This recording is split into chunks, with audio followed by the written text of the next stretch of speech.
अब ऐसा नहीं है दोस्तों कि हमारी सरकार को पता नहीं है यहां पर होने क्या लग रहा है। Advertising standards council of India ASCI ने एडवर्टाइजिंग रेगुलेशंस भी बनाई हैं सरोगेट एडवर्टाइजमेंट्स को लेकर, यानी सरोगेट एड्स को लेकर लॉज एग्जिस्ट करते हैं। ये लॉज कहते हैं कि प्रोडक्ट एक्सटेंशन जो है वो जेन्युइन होना चाहिए।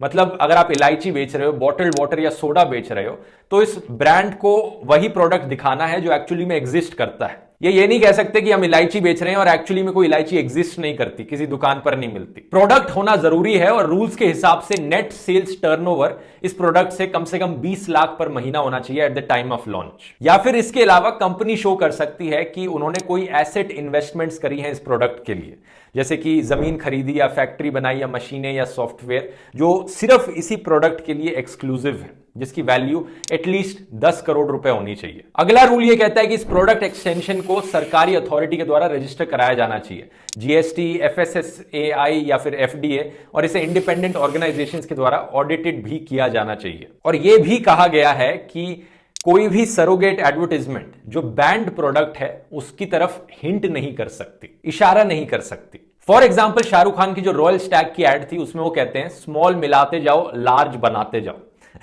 अब ये विस्की की बात नहीं कर रहे हैं यहां पर, बल्कि म्यूजिक सीडीज की बात कर रहे हैं। ये बिलीवेबल नहीं लगता। इसी रीजन से दोस्तों ASCI ने 12 एडवर्टाइजमेंट्स को इस साल के शुरू में जनवरी में बैन भी किया था, जब उन्होंने इन्वेस्टिगेशन करी और पता चला कि एक्चुअली में ऐसी एड्स करने लग रहे हैं जो अपने बैंड प्रोडक्ट्स की तरफ हिंट दे रही हैं, इशारा करने लग रही हैं। ये एड्स पिछले IPL के दौरान चलाई गई थी और Royal Stag, Sterling Reserve, Blenders Pride जैसी कंपनीज इसमें शामिल थी।